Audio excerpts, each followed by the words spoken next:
جعلنا ما على الأرض زينة لها لنبلوهم أيهم أحسن عملا.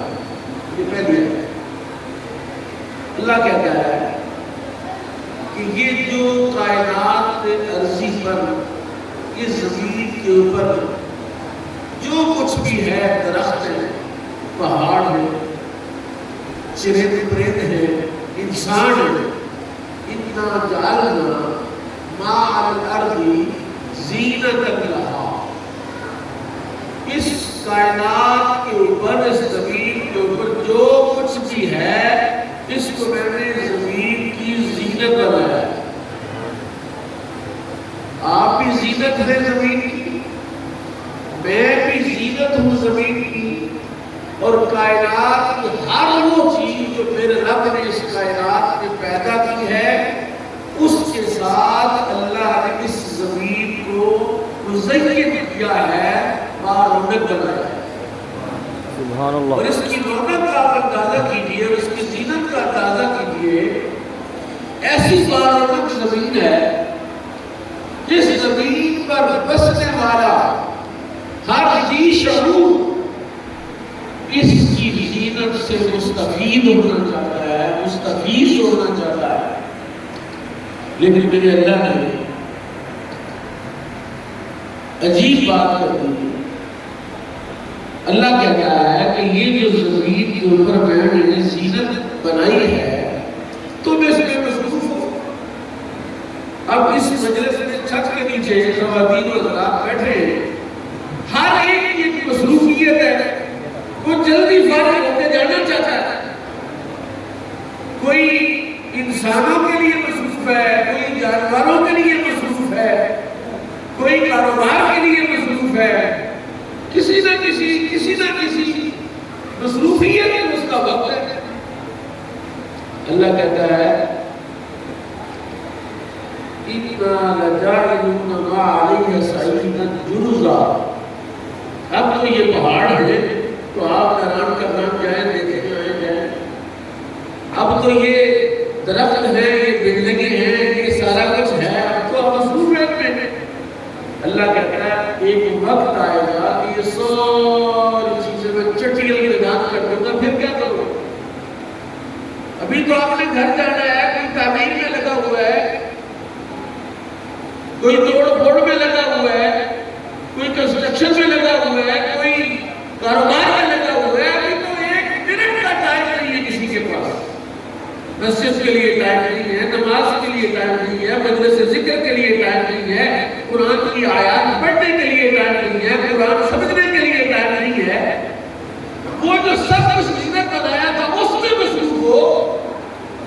وہ فرماتا ہے کہ وقت آئے گا میں اس کو سعید جرزا، میں بالکل برابر کر دوں.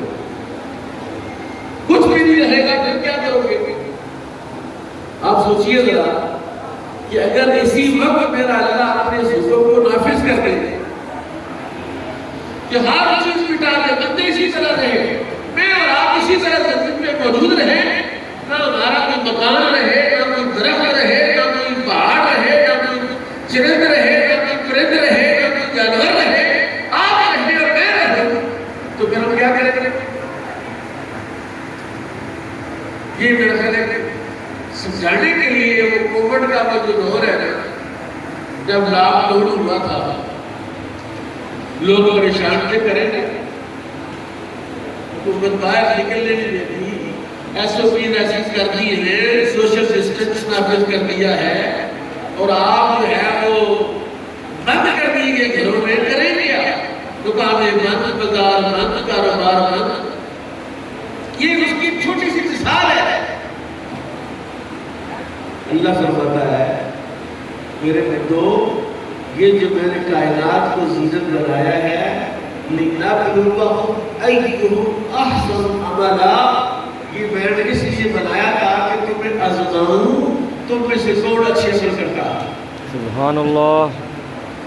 یعنی کرکٹ کا میچ چھوڑ کر مسجد کی پہلی صف میں جماعت کے ساتھ نماز پڑھنا کتنا مشکل ہے آپ جانتے ہیں. مٹی کے اندر موجود، بازار کے اندر موجود وہ بندہ جس کا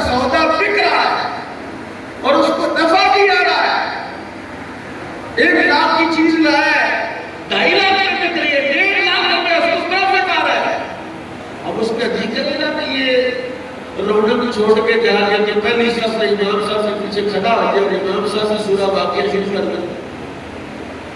اس نے کہا یہ کہا بیٹھے ہوئے میری اسائنمنٹ پڑی ہوئی ہے یہ لوگ ہیں میں نے جا کر لین دین کرنا ہے قاری صاحب بس کرو مختصر کرو لِنَبْلُوَهُمْ أَيُّهُمْ أَحْسَنُ عَمَلًا. میں اس لیے میں نے یہ سارا کچھ بنایا تاکہ میں ازلاؤں کہ کون اس زینت میں مصروف ہے اور کون میرے ساتھ مصروف ہے.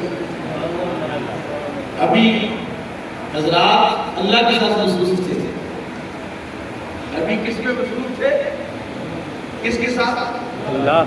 کس کے ساتھ؟ اللہ پاک کے سارے نہیں بولے. کس کے ساتھ مصروف تھے؟ اللہ پاک کے ساتھ. اللہ کے ساتھ کیسے بندہ مصروف ہوتا ہے؟